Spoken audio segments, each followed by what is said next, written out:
세상에는 세 종류의 사람이 있습니다. 과거를 붙잡고 사는 사람이 있고요, 현재를 붙잡고 사는 사람이 있고, 미래를 붙잡고 사는 사람이 있습니다. 그런데 사도 바울의 오늘 이 본문 말씀을 보면 사도 바울은 어디 속한 사람이지요? 그렇죠. 푯대를 향하여 뒤에 있는 것은 잊어버리고 앞에 있는 것을 잡으려고, 사도 바울은 미래를 붙잡고 살았던 그런 사람이었습니다. 저희가 금요일과 또 토요일 이틀에 걸쳐서 데스티니, 하나님의 계획에 대한 말씀을 살펴봤습니다. 저와 여러분을 향한 하나님의 신실한 계획이 있으시죠. 하나님은 이렇게 계획 없이 일을 진행하는 분이 아니세요. 태초부터 저희 한 사람 한 사람을 향한 아주 세밀한 계획을 가지고 계셨습니다. 그리고 그 계획은 복된 계획이에요.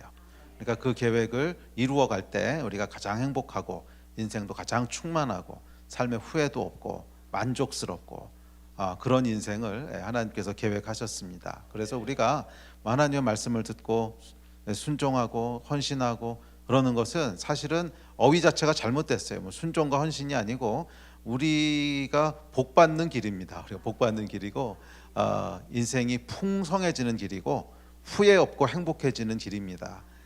이 하나님의 말씀을 따라 그 풍성한 삶들을 누리시기를 바랍니다. 자, 그런데 이 데스티니를 이루는데 방해가 되는 요소가 하나 있습니다. 그게 뭐냐면 과거에 붙잡혀 사는 거예요. 앞으로 나가지를 못해요. 과거의 망령에 딱 붙잡혀서 앞으로 나가지를 못해요. 그런데 사도 바울의 고백에 의하면 이 과거를 잊어버려야, 그러니까 지나간 일들을 잊어버려야 앞으로 나갈 수 있다고 얘기합니다. 이것은 사도 바울의 고백뿐만이 아니라 우리가 살아가면서도 당연히 알게 되고 경험하는 거지 않습니까? 과거에 이렇게 붙잡혀 있으면 앞으로 나가지를 못해요. 그래서 여러분들도 과거에 붙잡혀 사는 사람이 아니라 미래에 붙잡혀 사는, 하나님이 부르신 그 부르심에 붙잡혀 사는, 푯대를 향하여 나아가는 그런 인생들 다 되시기를 주의 이름으로 축원합니다. 자, 오늘은 이 세 종류의 사람의 특징에 대해서 좀 살펴보기를 원합니다. 첫 번째, 과거에 붙잡혀 사는 사람이 있습니다. 자, 과거에 붙잡혀 사는 사람이란 어떤 사람이냐면 과거의 원한이나 실패나 후회나 원통함이나 이런 거에 붙잡혀 사는 사람이에요. 참 신기한 것은 과거의 기억에 붙잡혀 산다 그랬을 때 이렇게 막 성공이나 감사나 기쁨이나 이런 과거의 기억에 붙잡혀 사는 사람은 거의 없는 것 같아요. 대부분 다 부정적인 기억에 붙잡혀 있습니다. 그 이유는 왜 그러냐면 과거의 성공이나 감사나 기쁨이나 이런 기억을 붙잡는 사람은요, 그 기억을 바탕으로 해서 미래에도 좋은 일이 일어날 것을 기대하게 돼요. 그렇죠? 과거에 좋은 경험이 있었기 때문에 미래에도 이런 일들이 일어날 거야, 자신감이 있고 기대가 있고 소망이 있어서 미래를 붙잡고 사는 사람이 돼요. 그런데 미래를 붙잡지 못하고 계속 과거에 붙잡혀 있다는 건 뭐냐면 과거의 부정적인 기억에 붙잡혀 있는 거예요. 실패했던 거, 뒤통수 맞은 거, 후회스러운 거, 원망스러운 거, 그런 거에 딱 붙잡혀 있는 거예요. 그래서 이런 기억에 붙잡히면 앞으로 나가는 것을 주저하게 됩니다. 왜냐하면 또 실패할까 봐. 그렇죠. 우리 실패했던 기억이 있으면 뭔가 도전할 때 이렇게 망설이게 되죠. 또 실패할까 봐. 또 그 사람들에게 이렇게 배신당하고 뒤통수 맞았던 기억이 있는 사람은 새로운 관계를 맺으려고 할 때 또 그것에 쭈뼛대게 됩니다. 이 사람 때문에 또 뒤통수 맞게 되는 거 아니야? 이런 두려움들이 생기지요. 그래서 이 과거에 잡혀 산다고 하는 것은 뭐냐면 과거의 긍정적인 기억이 아니에요. 과거의 부정적인 기억들, 그러니까 실패, 원한, 원통함, 두려움, 그런 기억들에 이제 붙잡혀 사는 것을 얘기합니다. 자, 그리고 그런 기억들에 이제 붙잡혀 사는 사람들은 일단 삶이 행복하지를 못하고 그 삶에 계속 우울함이 있습니다. 그래서 이 과거에 붙잡혀 사는 사람들은 거의 대부분 보면 이렇게 우울증을 앓게 됩니다. 저도 한 23년 목회하면서 보니까 참 사람을 많이 만나죠. 많이 만나는 게 이제 목사라는 그 직업인데, 그 만나다 보면 공통점이 있어요. 그러니까 우울증으로 고생하시는 분들은 항상 보면 과거에 대한 그 기억들에서 헤어나오질 못하세요. 과거에 대한 부정적인 기억에 이렇게 잡혀 계세요. 그래서 해가 그런 식으로 됩니다. 자, 그래서 여러분 그 과거에 여러분 이런 우울했던 기억들, 또 실패했던 기억들, 그런 기억들은 끊어내셔야 돼요. 기억하셔야 될 건 뭐냐면 여러분, 그 기억은요 우리의 선택이라는 거예요. 사람들이 속고 있는 게 있습니다. 그러니까 기억은 내 선택이 아니고 그냥 내 의지와 상관없이 내 안에 저장되고 내 안에서 떠오르고 뭐 그런다고 생각을 하는데 그렇지 않아요. 여러분 잘 생각해 보세요. 기억은요 선택해서 기억하는 거예요. 예를 들어서 여러분 지난 일주일 동안 뭐 했었는지 다 기억하는 분 계세요? 일주일은 고사하고 지난주 화요일 3시 50분에 뭐 하셨어요? 이거 기억하는 사람 거의 없습니다. 그러니까 기억이라고 하는 건 뭐냐면 일어났던 모든 일들을 다 기억하는 게 아니에요. 내가 선택해서 기억하는 거예요. 선택해서 기억하는 거예요. 그래서 여러분들은 과거에 부정적인 기억들을 선택하시면 안 돼요. 그러면 그 인생이 망가집니다. 그 마음이 망가지고 영혼이 병들어요. 그래서 결국 하나님으로부터 멀어지게 됩니다.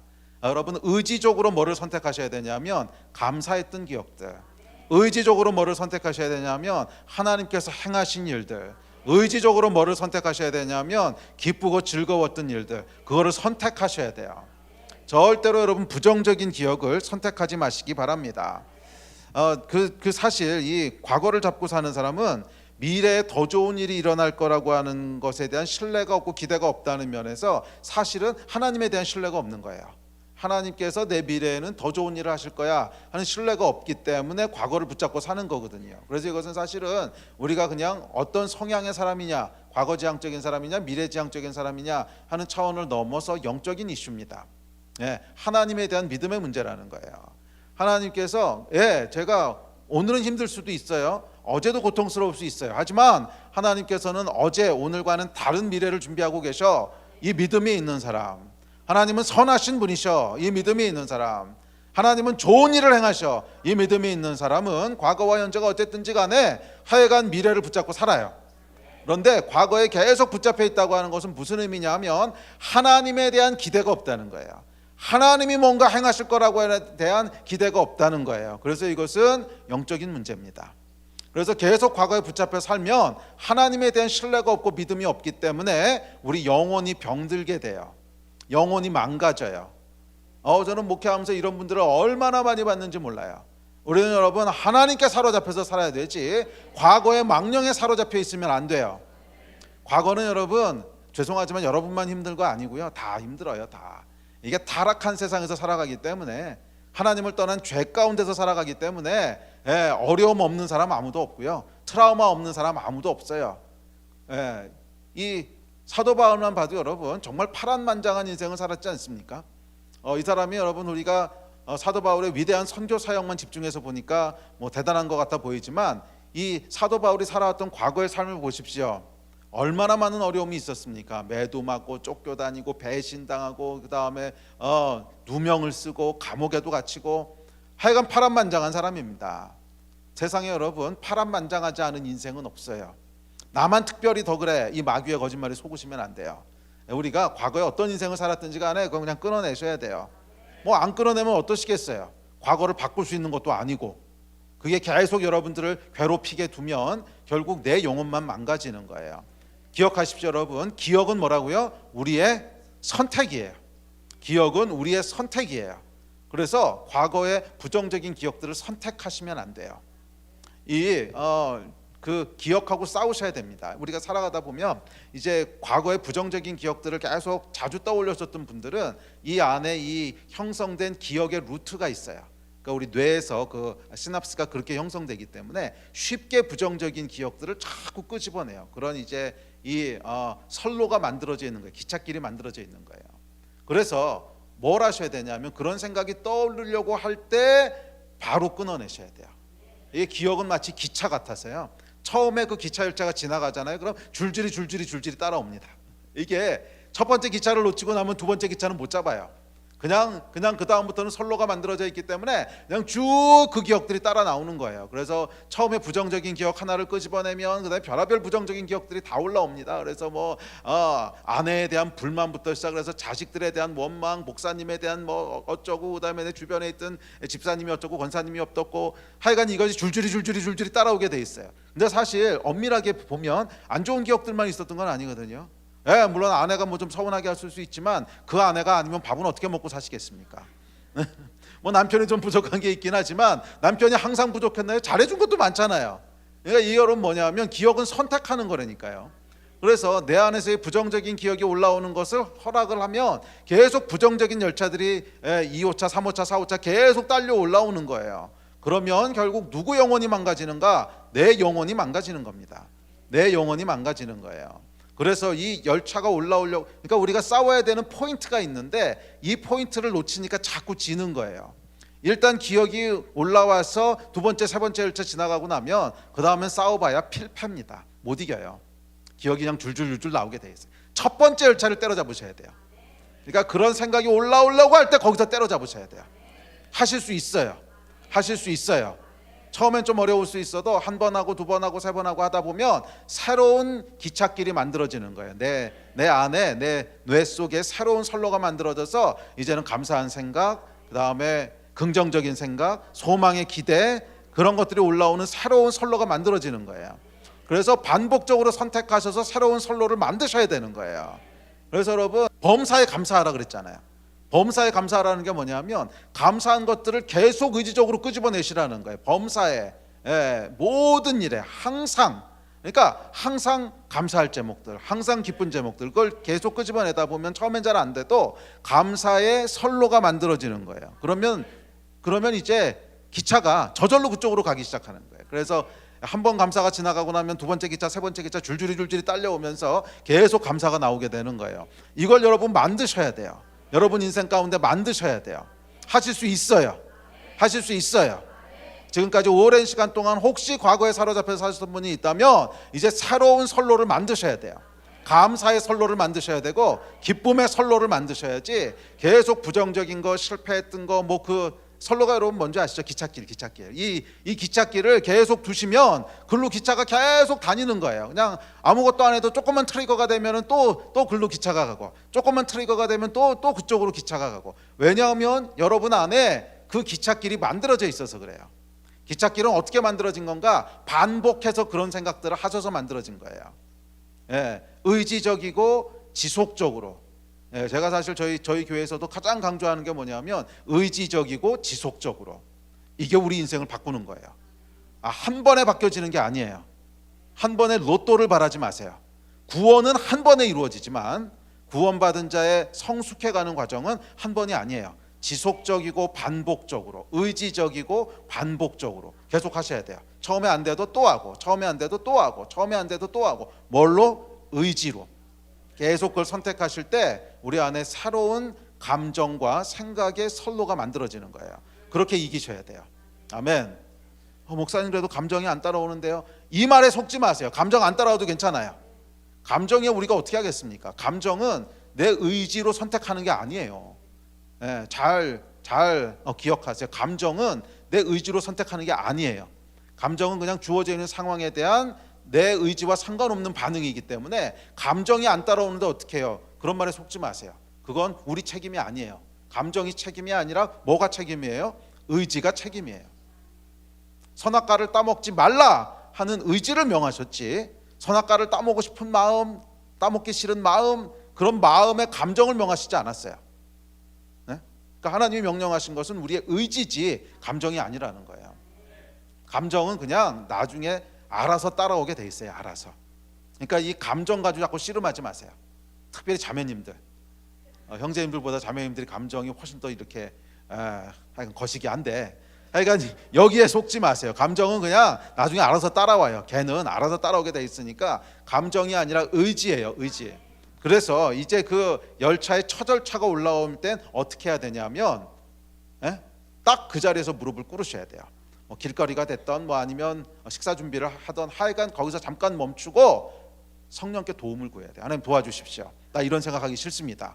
감사하고 기쁜 생각하고 싶지 이런 생각하기 싫습니다. 딱 끊어내고요. 그 다음에 말로 선포하시는 거예요. 내 감정 안 따라와도 상관없어요. 걔는 그냥 나중에 알아서 따라와요. 걔는 따라와요. 내 말은 의지거든요. 말로 선포하시는 거예요. 여러분 말의 능력을 과소평가하지 마십시오. 하나님은 말씀이세요. 말은 여러분 영이에요. 영. 말은 영이에요.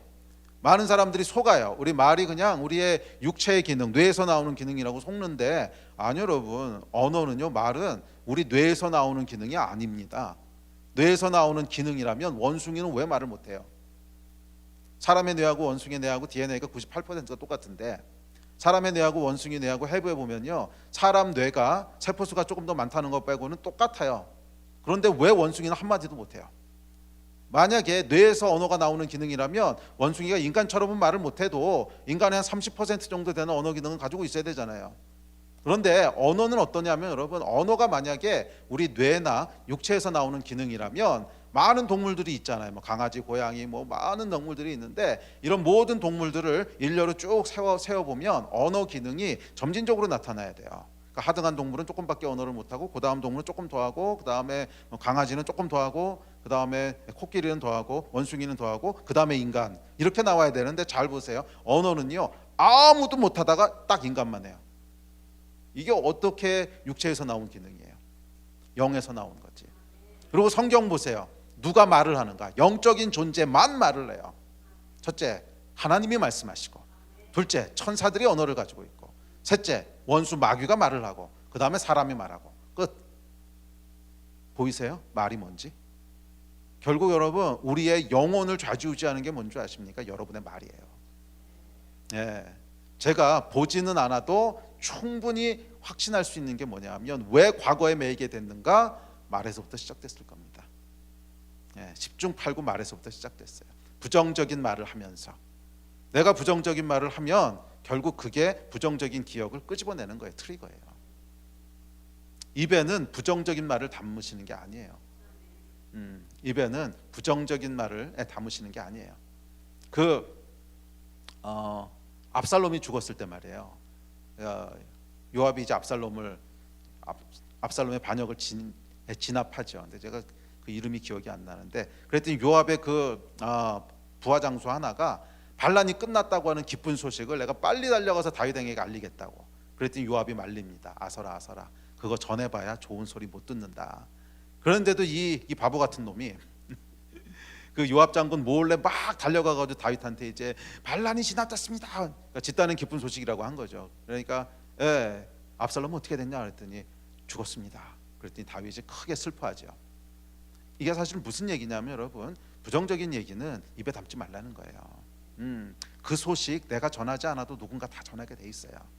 내 입술은 여러분 기쁨의 소식, 긍정적인 얘기, 축복의 얘기 전하기에도 바쁜데 그거 뭐 부정적인 얘기까지 담고 그러겠습니까? 그 얘기를 담는 사람은 축복 없다는 거예요. 그 얘기 아무리 빨리 달려가서 다윗왕한테 전해봐야 칭찬 못 받는다는 거야. 그래서 제가 오래전에 이제 그 말씀을 묵상하다가 한 15년 전 얘기예요. 하나님께서 그 말씀을 주셔서 딱 하나님 앞에 결단한 게 있습니다. 부정적인 얘기는 제 입에 담지 않겠습니다. 사실은 제가 원래 태어나기는 굉장히 부정적인 사람이에요. 예, 굉장히 부정적인 사람이에요. 지금 좀 이렇게 약간 살도 붓고 또 목회하면서 제가 많이 웃다 보니까 좀 온화한 표정처럼 보이실래나? 그러니까 원래는 굉장히 까탈스러운 사람입니다. 왜냐하면 수학하는 사람들이 여러분 성격 좋은 사람이 별로 없죠. 그리고 저는 이제 태어나기를 왕꼼꼼으로 태어났기 때문에 하여간 완벽주의자예요. 그래서 플랜 B, 플랜 C가 반드시 있어야 되고 하나 또 계획에서 어긋나면 안 되고, 하여간 이게 굉장히 강한 사람이에요. 굉장히 강한 사람이다 보니까 실수를 안 하려면 뭘 해야 되는 줄 아십니까? 실수 안 하려면 안 될 걸 먼저 생각해야 돼요. 될 거 생각하면 이제 구멍이 많이 납니다. 안 될 걸 먼저 생각해봐야 요렇게 해서 안 될 수 있겠구나. 그래야지 이게 빵꾸 안 나고 완벽주의에 그렇게 되지. 그냥 다 잘 될 거야 이러고 가면 빵꾸가 막 나게 돼 있어요. 그래서 저는 태어나길 그렇게 태어났으니까 원래 사람을 봐도 장점보단 단점이 먼저 보이고, 일을 할 때도 될 거보다 안 될 게 먼저 보이고, 굉장히 까탈스러운 아주 부정적인 사람이었어요. 그런데 참 감사하게도 첫날인가 어저께인가 잠깐 나눴지만 제 믿음의 선배들이 저한테 직언들을 해주셨어요. 너 계속 그렇게 말하고 다니면 네 주변에 아무도 안 남을 거야. 너 계속 그렇게 부정적으로 생각하고 다니면 결국 네 영혼이 망가질 거야. 정말 직언들을 해주셨고, 감사하게도 제가 그 직언 덕분에, 사랑 덕분에 조금씩 제 안에 있는 부정적인 것들을 끊어내기 시작했어요. 그래서 제가 해봤기 때문에 알아요. 된다는 거예요. 지금은요 조금 너무 긍정적이 돼가지고 빵꾸가 많이 나요. 그냥 냅둬 하나님이 하시면 하는 거고 안 하면 안 되는 거야. 저희 교회에서는 제가 회의도 잘 안 하고요. 아이고 회의 하나 안 하나 하나님이 하시면 하시는 거고 안 되면 빵꾸 나는 거야. 해가 요즘은 좀 반대편 극단으로 간 것 같은데, 하여간 제가 해봐서 알아요. 돼요. 계속 기억을 끊어내시고 지속적이고 반복적이고 의지적으로 하다 보면 사람은 바뀔 수 있습니다. 그래서 요즘은 안 될 거 별로 생각 안 하고요. 안 되긴 왜 안 되냐, 하나님이 하시는데. 안 되면 하나님이 막으신 거니까 안 하면 되는 거지. 얼마나 편해졌는지 몰라요. 편하니까 부작용은 좀 있어요. 살이 찌더라고. 근데 그러니까 마음은 편합니다. 이거 돼요, 여러분. 기억은 선택할 수 있는 거예요. 그리고 그 열쇠는 뭐냐면 말이에요. 그러니까 여러분 말에 부정적인 말을 담지 마세요. 난 어떤 종류의 부정적인 말도 담지 않겠다. 근데 여러분, 인간이 얼마나 죄인인지 제일 재밌는 말이 뭔지 아세요? 남 뒷담화 까는 말이에요. 아유, 시간 가는 줄 모릅니다. 그 여러분, 구역이나 소그룹 모임에서도 이 남 뒷담화 까는 말 나왔다 그러면 그날은요 정말 날 새는 거 아닙니까? 누가 이랬대. 그럼 어머 걔 왜 그랬냐 그랬더니 걔도 그게 저런 것도 그것도 그랬대. 이 사람도 그랬대. 정말 이 다른 사람 뒷담화 까는 말은 너무너무 달콤해요. 안 그래요? 솔직히 그렇잖아요. 이것처럼 재밌는 게 없어요. 이것처럼. 이게 여러분 무슨 달콤함이냐면 죄가 주는 달콤함이에요. 이거 끊어내셔야 돼요.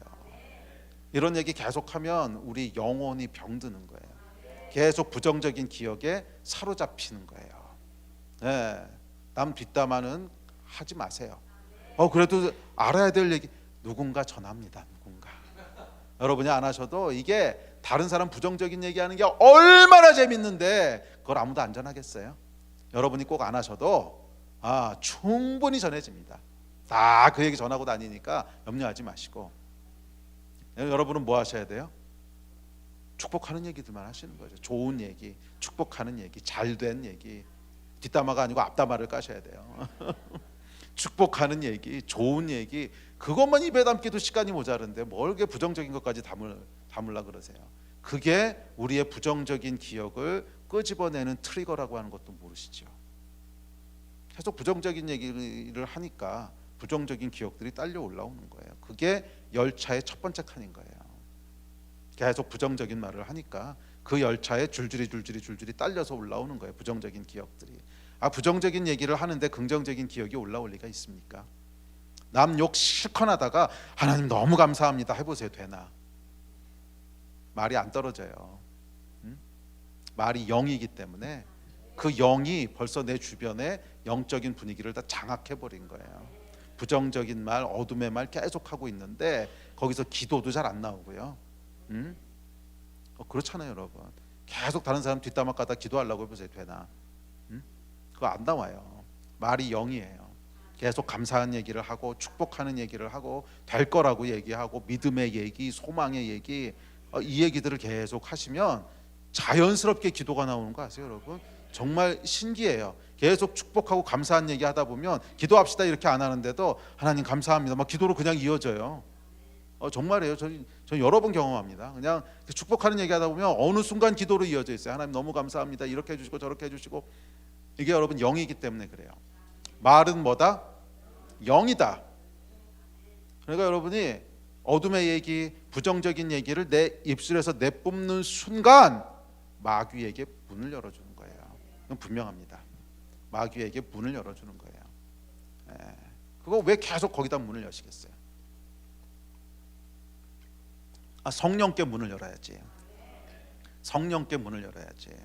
그러려면 감사한 얘기들, 하나님을 찬양하는 얘기들, 축복하는 얘기들, 이 얘기를 의지적으로 하시는 거예요.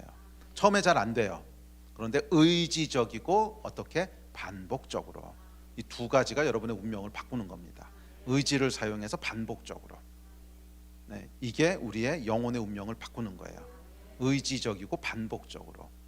물론 성령이 역사하시는 건 우리 의지로 할 수 있는 건 아닙니다. 하나님이 하시는 일이에요. 그런데 성령이 역사 안 하시게 하는 건 내가 하는 거예요. 성령이 역사하시는 건 하나님의 역사지만, 그러니까 성령의 역사를 내가 인위적으로 만들어낼 수는 없어요. 그런데 성령이 역사 못 하시게 할 수는 있어요. 계속 죄 짓고 계속 부정적인 말하고 해보세요. 그럼 성령이 역사 못 하세요. 그러니까 성령이 역사하실 환경을 만드는 건 내 책임이라는 거예요. 내 삶에 성령이 역사하실 수 있는 환경을 만드는 건 내 책임이라는 거예요. 아멘. 예, 긍정적인 말을 하시기를 주의 이름으로 축복합니다. 자, 그래서 보세요, 여러분. 이 성경에 보면 모든 하나님의 사람들은 다 미래를 잡고 살았던 사람들이지 한 사람도 과거에 매인 사람이 없어요. 제가 예전에 이 설교를 준비하면서 저는 설교 준비할 때 이제 먼저 곽구를 짭니다. 이렇게 큰 이제 프레임을 짜고 그다음에 이제 거기다 내용들을 이렇게 채워 넣거든요. 뭐 예화도 집어넣고 이렇게 집어넣는데 이 설교를 준비하면서는 처음에 이제 어떻게 그 전체 구도를 짰냐 하면 과거의 사람, 현재의 사람, 미래의 사람 한 사람씩 성경에서 예를 찾아가지고서 이제 그걸 가지고 그 사람의 삶을 살펴보면서 구체적으로 적용할 걸 찾아야겠다 이렇게 이제 기획을 했어요. 근데 기획을 하고는 과거의 사람을 찾으려고 성경을 뒤져봤는데 놀랍게도 하나님의 사람 중에는 과거의 사람이 한 명도 없더라고. 야, 제가 깜짝 놀랐어요. 아브라함도 다윗도 야곱도 바울도 하여간 한 사람도 과거에 잡혀 산 사람이 없어요. 다 미래를 잡고 사는 거예요. 그래서 이것은 사람의 성향이 아니고 영적인 거구나. 영적인 거구나. 과거를 붙잡고 산다고 하는 것은 계속 우리의 말로 불평하고 원망하고 안 좋은 얘기하고 그래서 결국 과거에 붙잡히게 되는 거지. 그래서 여러분 재밌는 게 요셉 같은 사람의 인생을 보십시오. 진짜 파란만장하잖아요. 아마 여러분들 중에 요셉의 인생을 꺾을 만한 사람은 없을 것 같은데 형제들에게 배신당해서 노예로 팔려 노예가 평생 노예입니다. 완전히 인생이 망가진 거죠. 그런데 또 가서 뭐 성실하게 일해가지고 좀 먹고 살만하니까 그 다음에 보디발의 아내가 뒤통수를 칩니다. 여러분 요셉 같으면은 웬만한 사람이었으면 우울증 걸리고 자살하고 끝났습니다. 그렇지 않았겠어요 이 인생이? 그런데 요셉의 기록을 보면 이 사람들에 대한 원망의 기록이 한 구절도 안 나와요. 그래서 제가 놀란 거예요. 과거의 사람 찾으려고 하다가 어떻게 기록이 한 구절도 없지? 우리 형들이 어째서 이런 기록이 한 구절도 없고요. 보디발의 아내가 어떻게 그럴 수가 이런 거 한 구절도 없고요. 야, 이삭 트라우마가 있는 사람 아닙니까? 아버지가 죽이려고 그랬어요. 이삭의 입장돼서 생각해 보십시오. 어느 날 아침에 새벽에 깨우더니 자기를 막 데리고 가더니 산에 올라가서 밧줄로 막 묶어요. 그러더니 눕혀놓고는 이만한 칼을 꺼내서는 죽어라 뭐 이러는 거예요. 정말 죽이려고 그랬잖아요. 이 여러분 평생 트라우마 생기지 않았겠어요? 그런데 이삭의 기록도 보면 여기에 대한 언급이 한 번도 없어요. 아버지에 대한 원망도 한 구절도 없어요. 정말 한 구절도 없어요. 제가 깜짝 놀랐어요.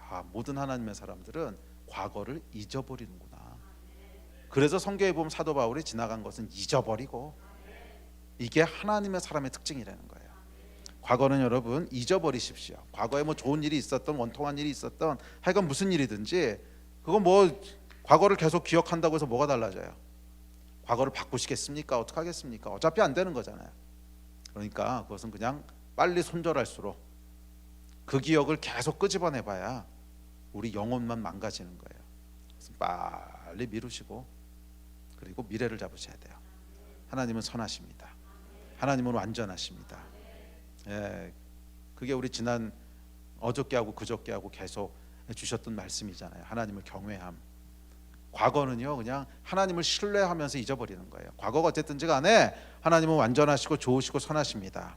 나의 미래는 좋은 일을 행하실 것입니다. 이게 여러분 믿음인 거예요. 이게 믿음. 그래서 계속 하나님을 경외하셔야 돼요. 아멘. 두 번째 종류의 사람이 있는데 현재를 잡고 사는 사람이 있습니다. 현재를 잡고 사는 사람은 또 두 종류로 나눠지는데 첫 번째는 현재의 느낌과 감정을 중요하게 생각하는 감정주의자고요. 두 번째는 현재에 충실한 현실주의자가 있습니다. 자, 감정주의자는 뭐냐면 과거가 어쨌든 미래가 어쨌든 모르겠고 현재 내 감정만 기쁘면 오케이. 그런 사람들 있죠. 현재 내 감정만 좋으면 오케이. 근데 이 사람은 어떤 사람이냐면 대책이 없는 사람입니다. 10중 8구 재정적으로 빚도 많이 지고 있을 거고요. 더 큰 문제는 자기는 오케이일 줄 몰라도 주변 사람들은 it's not okay. 굉장히 고생합니다. 그냥 지금 내 감정만 좋으면 만사 오케이. 그런 사람들이죠. 자, 이 사람들은 마치 작은 동굴에다가 머리를 쳐박고는 안전하다고 생각하는 타조 같은 사람이에요.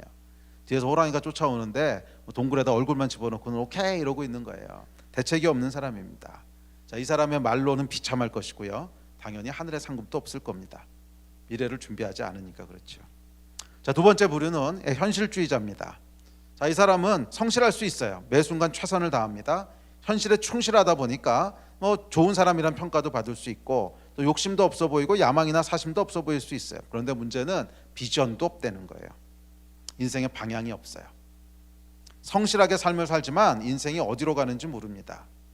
이 사람은 말년에 후회하게 될 겁니다. 돌아보니 열심히는 살았는데 남은 게 없어요. 내 인생 뭐였지? 열심히 살았는데 그냥 살기 위해 산 거야? 이게 현재만을 위해 그 순간만을 잡고 살았기 때문에 그래요. 끝에 가면 반드시 허망하고 허탈합니다. 최선을 다해서 살았는데 만족이 없어요. 이 거짓말에 속지 마세요. 그저 있는 곳에서 최선을 다해, 이 거짓말에 속지 마세요. 그걸로 충분하지 않습니다. 우리는 그저 있는 곳에서 최선을 다하는 게 아니라 하나님이 보내신 곳에서 최선을 다해야 되는 거예요. 이거는요, there is big difference. 완전히 다른 얘기예요. 많은 사람들이 최선을 다해라는 데만 현혹이 돼서 자기가 어디 있는지에 대해서는 별로 깊게 생각을 안 해요. 그냥 지금 있는 곳에 최선을 다하는 것이 그게 믿음이야. 천만에 만만해. 지금 있는 곳에 최선을 다하는 것은 현실주의자입니다. 현재를 붙잡고 사는 거고요. 대책 없는 인생, 방향 없는 인생이고요. 대책이 없는 건 아니지. 방향 없는 인생이고 마지막에 허망해지는 인생이에요. 내가 있는 곳이 하나님이 보내신 곳인가? 그거 먼저 확인해야죠.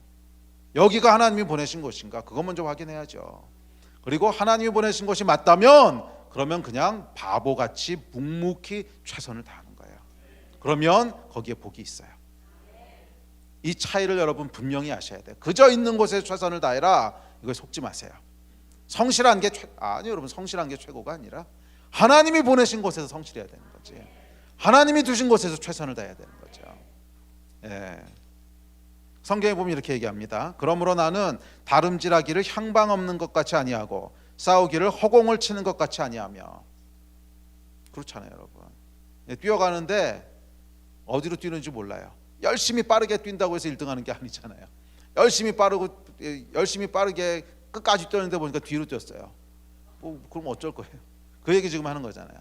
달리기를 향방 없는 것 같이 하면 안 된다는 거예요. 싸우기를 허공을 치듯이 싸우면 안 된다는 거예요. 우리는 하나님이 보내신 곳, 그곳에서 최선을 다하시는 거예요. 이거 뭐 사람이 알아주는 곳이든 알아주지 않는 곳이든 큰 일이든 작은 일이든 상관없어요. 근데 하나님이 보내신 곳이라면 아무리 작은 일 하나라도 거기에 생명 걸고 그냥 충성을 다하는 게 착하고 충성된 종이에요.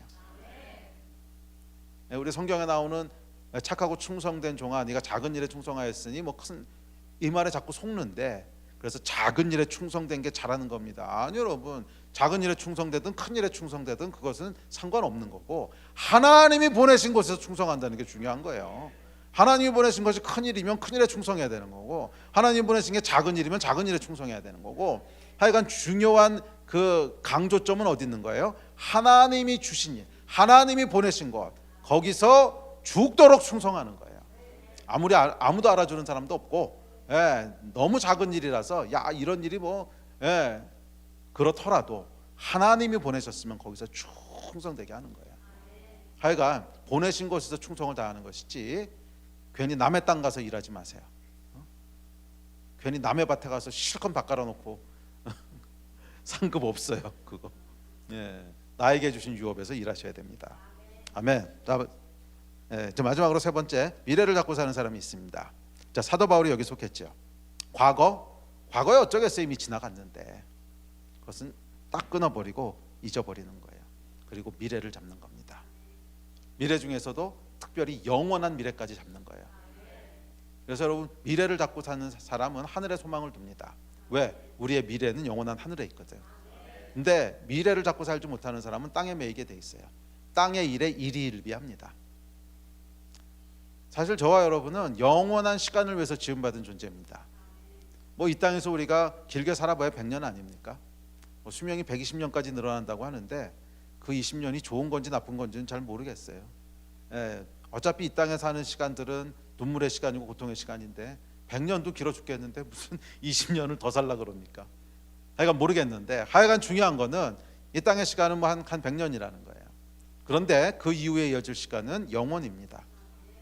영원이 얼마나 긴 거냐면 한 10,000년 산다고 생각해 보세요. 그럼 10,000년 사는 것에서 100년은 어떨까요?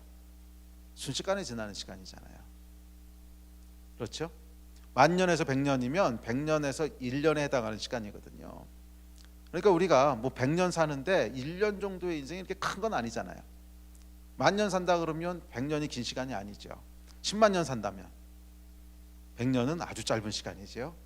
100만 년 산다면 100년은 찰나예요. 찰나.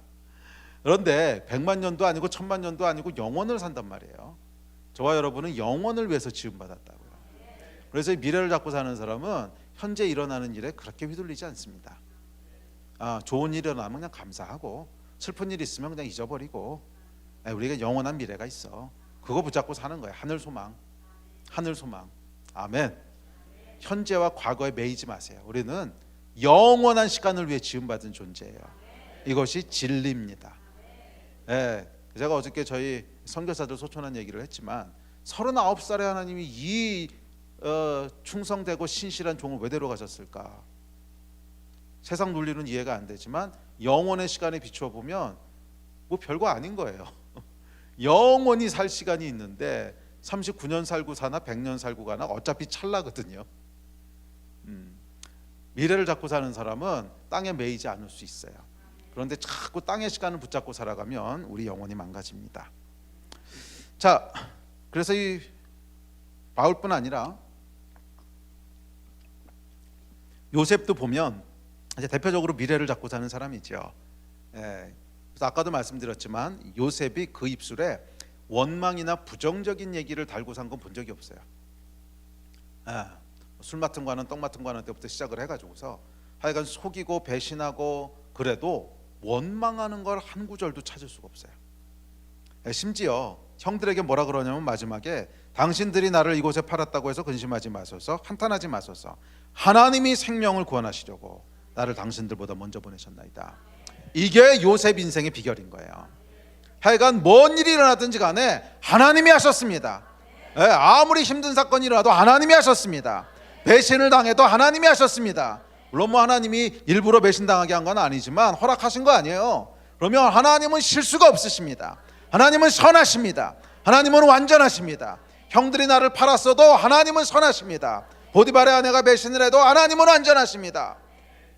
이 요셉의 고백이 요셉의 미래를 결정한 거 아닙니까? 요셉이 여러분 앉아가지고서 원한이나 하고 남 탓이나 하고 남 뒷담 하나 깠으면 총리로 세웠겠어요? 그런 사람을 총리로 세우겠습니까? 요셉에겐 다른 게 보이는 거예요. 이 파란만장한 인생에도 불구하고 아무도 원망하지 않고 하나님이 하셨습니다. 오늘은 이래도 내일은 다른 계획을 가지고 계실 겁니다.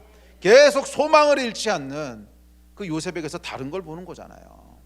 요셉에게서 다른 거 보는 거잖아요. 그것이 그의 미래를 만들었습니다. 아멘. 오늘도 늦지 않았습니다. 지금부터라도 여러분 입술에서 불평하는 거, 원망하는 거, 남 탓하는 거 그냥 칼로 무자르듯이 자르세요. 딴 사람을 위해서가 아니라 여러분 영혼을 위해서. 우리 영혼이 계속 병들어요. 계속 다른 사람 욕한다고 여러분 그 사람 귀에 내 욕이 들어가지도 않고 그런다고 그 사람 인생 달라지지도 않아요. 그 사람은 그 사람 인생 사는 건데 뭘 그렇게 남의 인생 가지고 그러세요. 내 인생이 중요한 거잖아요. 계속 그 사람이 이렇게 뒷담화하고 욕하고 있으면 내 영혼만 망가지는 거예요. 내 영혼만. 아니 뭐하러 그 사람 때문에 내 영혼이 망가져요. 어리석은 일이지.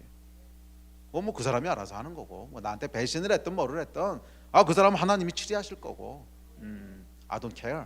그거 딱 끊는. 그리고 그냥 감사한 얘기만 계속하세요. 범사에 감사라 그랬잖아요. 배신당해도 감사하고 뭐해도 감사하고. 물론 감정은 안 따라옵니다. 저도 어저께랑 그저께랑 얘기했지만 저도 뭐 3개월씩 6개월씩 씨름해요. 왜? 감정이 안 따라오니까. 그래도 의지적으로 말을 선택할 수는 있어요. 의지적으로 말을 선택할 수는 있어요. 주님, 내 감정이 안 따라옵니다. 하지만 감사하기를 선택합니다. 이거 할 수 있잖아요. 예? 감사합니다. 이를 악물고 감사합니다 뭐 이러더라도 이건 말을 할 수 있다고. 감정은 안 따라와요. 감사합니다 이러더라도 할 수 있단 말이에요. 이거를 선택하시라는 거예요. 이거를. 그러면 감정은 나중에 알아서 따라와요. 나중에. 그것이 우리 영혼을 복되게 하는 겁니다.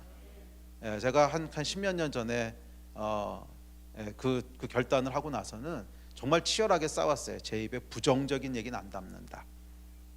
남 잘못한 거, 남 죄 지은 거 그 얘기 안 한다. 아이고, 근데 누가 이렇게 뭐 죄 짓잖아요. 그래서 어디서 무슨 목사님이 뭐 스캔들이 터졌대더라. 그러면 이거 옮기는 게 얼마나 사람들이 열심히 퍼담아다 옮기는지 정말 막 사명감을 가지고 그 얘기를 옮기고 다녀요. 이게 자기 무덤 파는 거거든요. 그거 뭘 그러고 옮기고 있어요. 그 내가 안 해도 누군가가 옮길 거고, 하나님이 알아서 하실 거고. 나는 그런 일에 내 입술을 주고 싶지 않다. 그런 것 때문에 내 영혼이 망가지고 싶지 않다. 딱 끊는 거예요. 절대 그런 얘기 안 한다. 먼 일이 있어도 그런 얘기 안 한다. 좋은 것만 옮기기에도 바쁜데, 소망의 얘기, 믿음의 얘기, 축복의 얘기, 계속 그것만 하기에도 바쁜데, 제가 한 거의 20년 가까이를 그 결단 가운데 싸우면서, 물론 뭐 매번 성공했다는 건 아닙니다. 실패할 때가 더 많은지도 몰라요. 그럼에도 그 싸움을 싸우면서 제 영혼이 얼마나 축복을 누리는지 몰라요. 제 영혼이 얼마나 축복을 누리는지 몰라요. 일단 부정적인 기억들이 많이 안 올라와요. 왜? 첫 번째 열차를 때려잡았거든. 그럼 두 번째, 세 번째 열차는 잘 안 올라와요. 근데 이 첫 번째 열차가 올라오는 걸 놔두면 두 번째, 세 번째 계속 올라오는 거거든요. 예. 여러분, 말에 재갈 물리십시오. 좋은 말만 하세요. 아멘. 그래도 공의를 바로 잡으려면 여러분이 안 해도 누군가 합니다. 괜히 그 소식 내가 전하겠다고 다윗에게 달려가 봐야 상 못 받는다는 거예요. 누군가 어차피 전할 거야, 그거는. 그런데 왜 그런 희생을 여러분들이 하려고 그러세요? 그거 할 필요 없는 일이거든. 어차피 누군가가 하거든요. 뭐 그냥 그건 딴 사람이 하라고 하고, 나는 그렇죠. 복 받는 얘기만 하는 거지. 기쁜 얘기만 하는 거죠. 할렐루야.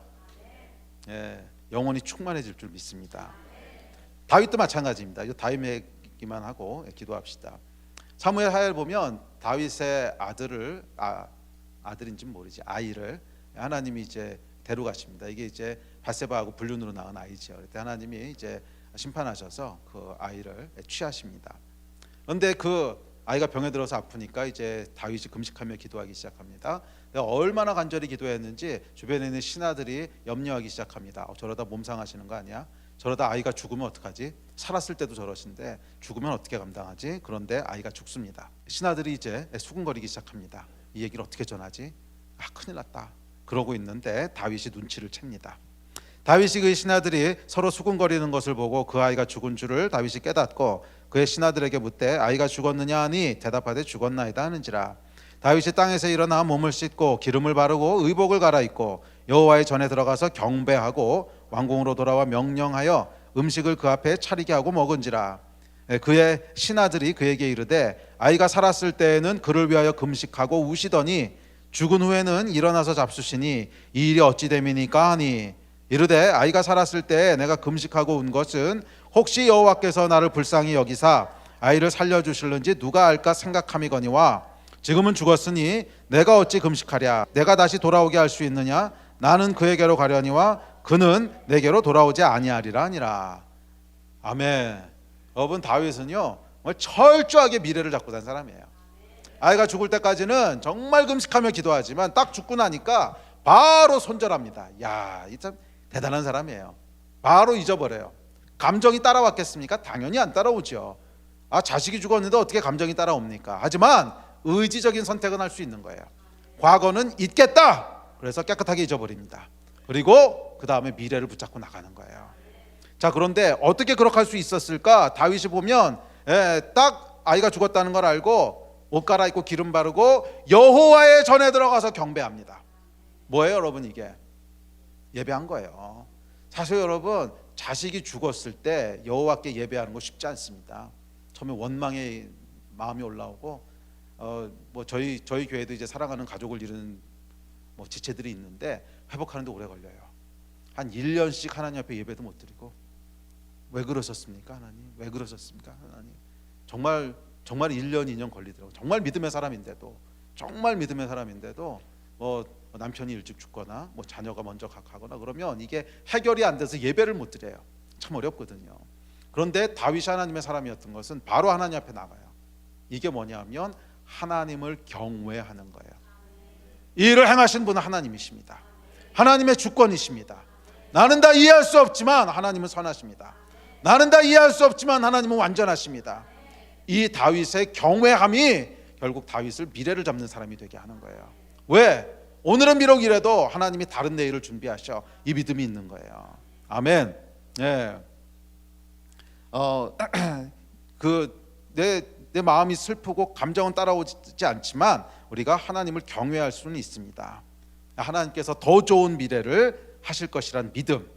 그래서 이어지는 24절 25절에 보면 이렇게 얘기합니다. 다윗이 그의 아내 밧세바를 위로하고 그에게 들어가 그와 동침하였더니 그가 아들을 낳음에 그의 이름을 솔로몬이라 아니라 여호와께서 그를 사랑하사 선지자 나단을 보내 그의 이름을 여디디아라 하시니 이는 여호와께서 사랑하셨기 때문이더라.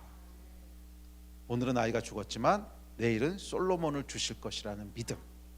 이게 여러분 다윗의 믿음인 거예요. 오늘은 아이가 죽었지만 내일은 솔로몬을 안게 하실 줄 믿습니다. 예, 우리도 인생을 살다 보면 아이가 죽을 때가 있어요. 사업이 망하기도 하고 가장 소중히 여겼던 것을 잃어버리기도 하고 시험에 떨어지기도 하고 또 사랑하는 가족이 죽기도 하고 아이가 죽을 때가 있어요. 그러나 그때 여러분이 선택하셔야 되는 거예요. 여호와를 경외함으로. 오늘은 아이가 죽었지만 내일은 솔로몬을 안게 하실 것입니다. 이 고백이 있으셔야 돼요. 요셉과 다윗은 좀 상반된 모습을 보여줍니다. 요셉은 억울함이죠. 뭐 자기가 죄진 거 아니잖아요. 그에 비해서 다윗은 자기 죄에 대한 대가였어요. 그래서 또 여기서 힘들어하시는 분들이 있어요. 내 죄 때문에 문제가 생겨서 이런 아이가 죽게 되었을 때는 계속 죄책감을 가집니다. 아, 나 때문에, 내가 잘못해서. 이 기억도 하시지 말라는 거예요. 다윗이 그렇게 했냐고요. 딱 회개하고 끝냈지. 이게 오늘은 내가 고통 가운데 있어도 내일은 하나님이 솔로몬을 주시는 것은 그것이 내 죄 때문이든 아니면 재수가 없었던 상관없다는 거예요. 하여간 하나님께서는 은혜의 쓰나미를 우리에게 부으시는데 이 은혜의 쓰나미는 우리의 과거를 다 덮어버리는 거예요.